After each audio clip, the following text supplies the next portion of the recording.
Mitra, I want to be vulnerable because I feel like over the last few months I've been hiding, especially on the show. And that's because I've had a very challenging inner experience over the last few months. There's outer things that have happened. We talked about my relationship with some key family members, the fires, and I felt like I have moved backwards in a lot of ways in my spiritual development and in my personal development because I began again feeling a lot of the same emotions from the past. I'm going to hand it over to you to do the questioning and the inquiries. I know you're curious about me and my process, so I'll let you take it from here. Okay. First of all, I wanted to say thank you that you dared to go there.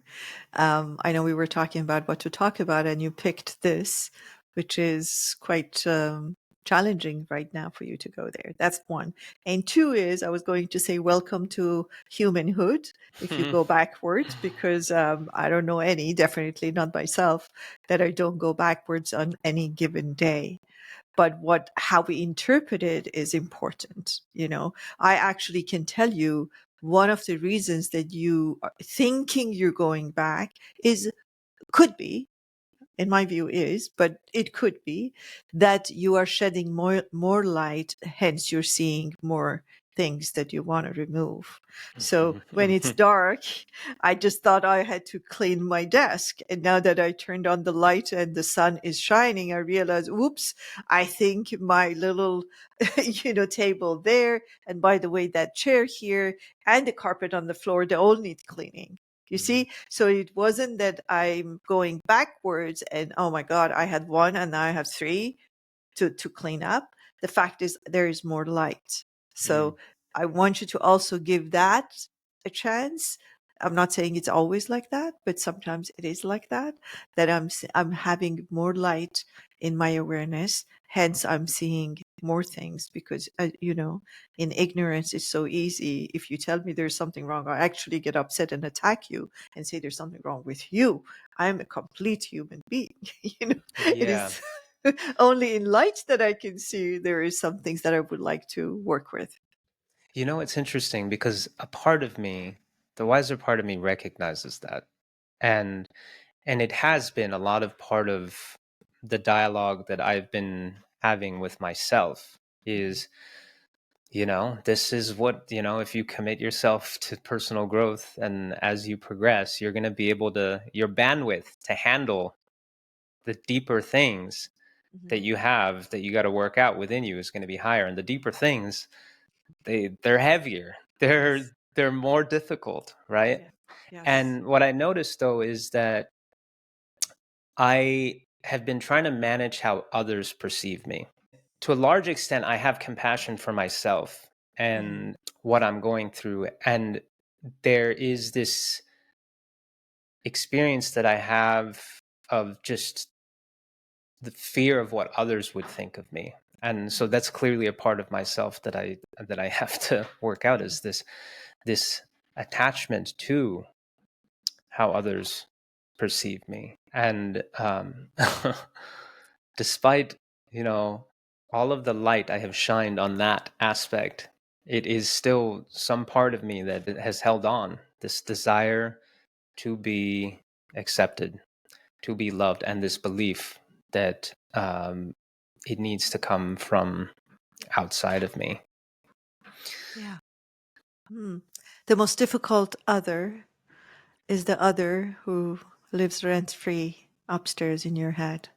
That's the most difficult other that you need to work with, because the others really, we don't know what they're thinking. You have no idea what I'm thinking about you or if I have a judgment or not. You're just assuming.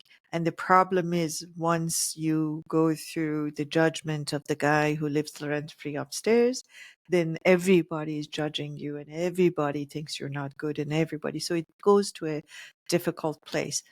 I'm not saying that people don't judge us, and I'm not saying people, I'm sure somebody's listening thinking, what the heck are they talking about?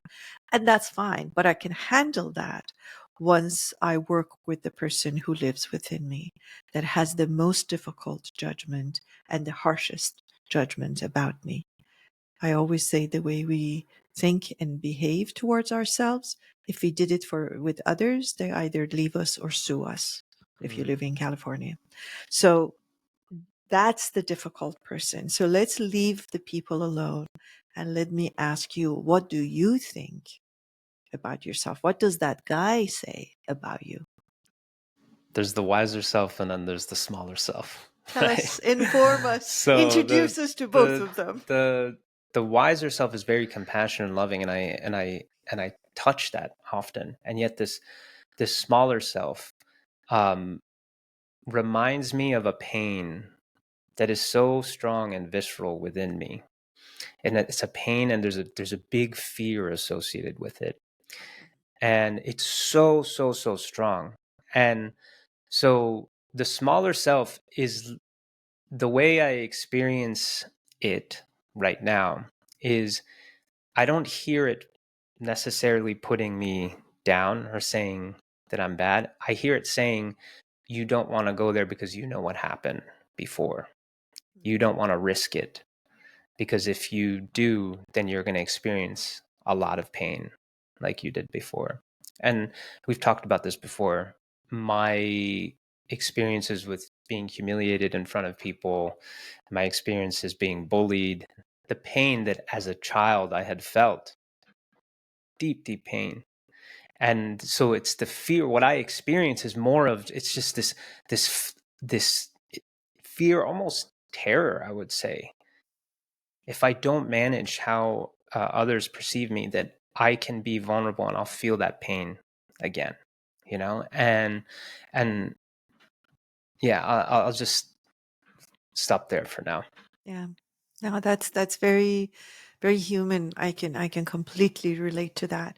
But I was going to invite you to get the wise person to look at the frightened person and see if that changes anything. You said there are two people in me, the wise Yeah. one, the compassionate one. Like when that part of you is available, meaning don't go alone to the past. Take your wise, compassionate person that you said lives within you and see how, with the help of this part of you, how do you now see the past, or do you need to see the past even? It's a familiar experience inviting the wiser self Hmm. to look at this. Good. The wiser self is loving, and it's complete compassion, unconditional love. No matter what you do, no matter what you did, no matter what you say, no matter anything, I love you, you are loved. That softens Hmm. the smaller self.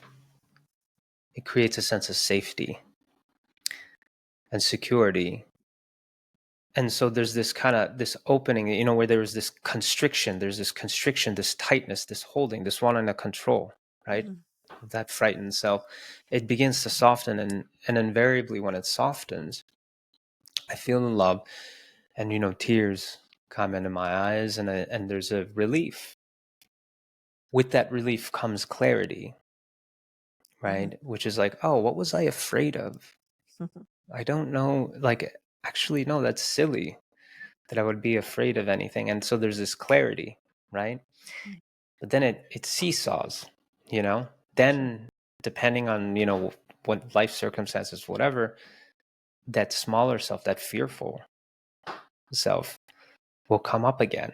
And it's like, oh, it's kind of like a you see situation. Something happens that, some incident in life happens, or multiple incidences in life happens. It says, you see, I can't trust it, you know? Yes. Yeah. Yeah. So we chose a fellow traveler. We took the wise, compassionate person to go to the past. Now let's create an itinerary for this journey. Why are you even going into the past? Because without a specific purpose, intention, better word, then I'll go to the pain. I'm going there. It's my default. When I go to the past, I go to the most painful one, right? But when I really invite the higher self, wiser self, compassionate, whoever you want to call it, and I create a purpose. So go and find me some gifts here in the past. What do I need from that past? Because otherwise, I'll be just visiting and revisiting and revisiting and alivening the pain that I had. So if you did that, if you went for the different purpose, and I really would love for you to actually do that, like live, go there with your fellow traveler, who's the wiser you, the compassionate you, and then go for a purpose. It's like, I'm going to Rome, but I'm not just going to just anywhere or just the only place that I've been to. I'm going to go to Rome to a specific address. The address being What is it that what? oh, good question. What is it that I need to receive from this experience? What does this experience tell me that would be useful for me now? I don't want to use the word lesson because that's overused word, but like, what is it? I call it, what souvenir do I need to bring from this journey to the past?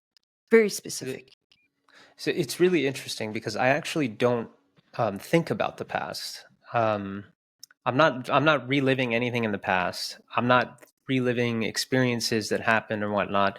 I have made a correlation just because I've asked, like, where does this come from? And so there is a correlation to those experiences from the past. Your subconscious So is doing that for you. yeah, So yeah, the the conscious you subconscious I is not think doing. is The doing. subconscious is running a movie nonstop.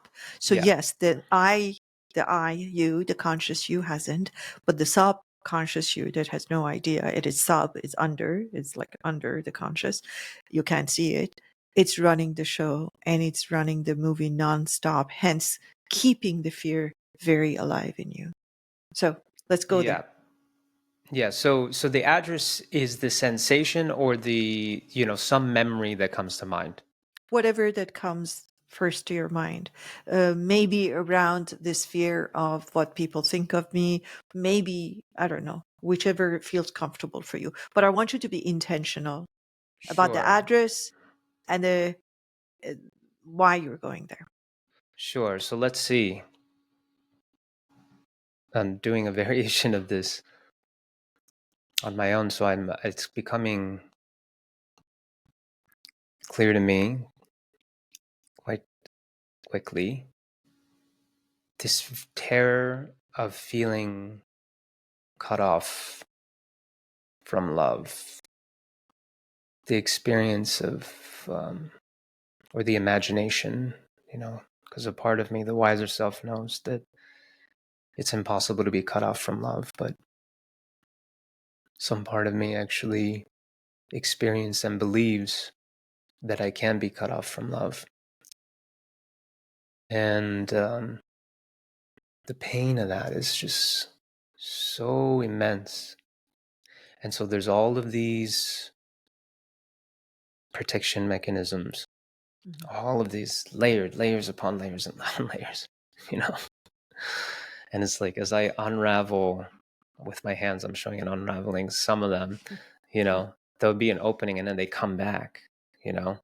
So they haven't been, they haven't been removed at their roots. And I can understand why they're there, because the pain is just so great. Yeah. I hear you advocating for that. I'm going to be a little bit difficult. Yeah, Sorry, listeners. please be. It's almost like you're advocating for your pain because every time you speak about it, you use words like emphasizing, very, very difficult, dark. And it's like almost I'm saying, which one should I buy? You're saying, buy this, please buy this. This is the best one. And I'm saying, this is going to sound very unkind. I'm saying we need a different consciousness right now. You have access to that kind of consciousness. And I want to invite you to go to that consciousness while acknowledging all that happened. We want to honor it. Yes, it is true. Yes, it was difficult. But then you were a child, and now you have help in many, many areas. It's And the not. I love, mean, let's clarify one thing. huh, It's not only from childhood. We know this. We've talked about this. sure, These are, you and I believe in incarnations. This is multiple lifetimes of experiencing this. true, true. But I want to So know why you're advocating for it. I'm using a very strong word here because advocating for them make them very persistent in your awareness. What is it that says this is very, very important? Why not look for something more specific when you go there? What is it that is stopping you from doing that? it's easy. It's a defense mechanism. Because at the time or whatever, when I would experience it, it produced an inner hell for me, literally. Inner Inner hell. health or Inner or hell. hell? Hell, Oh, okay. literally an inner hell. Okay. Literally. Okay. What is When it hell? happened, Absence of love. yes. Okay. And a part of me recognizes that I created that for myself Mhm. due to false perceptions and misunderstandings. And lack And of love yeah, obviously the absence of love for was there as a yourself. result of these misunderstandings and false beliefs and stuff. And so the advocacy that you're hearing, simple, it's a defense mechanism. Because some part of me does not believe that I can handle going there again. And to not advocate for it would be to say that it never happened, that it wasn't justified. It's a part of Yes. my story. It's a part of Yes. my identity. Yes. Who would I be without it? So to not advocate it Yes. You're would laughing be, because you know you were advocating for it. in some ways, a dissolution of Ben, a disappearance of Ben. Yeah. What if you gave love, the love that Ben was seeking and is afraid of not having? What if you, Ben, um, gave it to yourself so that you have what you seek, at least at the survival level, and then whatever you get, if you get it, that would be just the cherry on the top. It's so funny. It's so simple. You make it sound so simple, and it is simple, actually. Part of me knows that. And yet there's this resistance that says it can't be that easy. No. It can't be. How could you? It's like such a blow to the ego, which is, the irony. But you mean to tell me that I went through all of that and the solution could have been as simple as what you're saying? You mean to tell me that I didn't have to go through all of that suffering and misery and fighting? So wow, I feel that. I feel that resistance, that voice saying, no, it can't be that easy. But it can. I was going to say the drama is so fascinating and interesting. Sometimes the attachment is to the drama itself, not just the nature of what happened. Who would I be when it would be so quiet and I'm at ease? I mean, literally, that's a question. This is a state of balance, and I've talked about it in many, many occasions. If somebody follows my talks, that what we thought was like state of like joy, that I think like I'll be dancing whole day and just like a dervish and I'll be like singing whole day, actually is not. It's when I am, at least, or when the teachers that I've been with, when they are in that state, it's a state of contentment and almost subdued state of balance. So comparing to that, drama is very attractive. It's like, oh, my childhood, and let me tell you about it. And please, I'm saying this knowing that there are a lot of people who are listening to this that had really difficult childhood, including myself. And it may sound like I'm disrespecting or dishonoring those experiences. I'm saying, just get over it. It's not that. It's really one step higher, really taking charge of the fact that I can do this.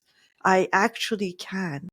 And part of the whole conspiracy, if you like conspiracies, the conspiracy of control has been to dramatize these things for me so that I always stay attached to my dramas and so beautifully controllable for those who would like to control me.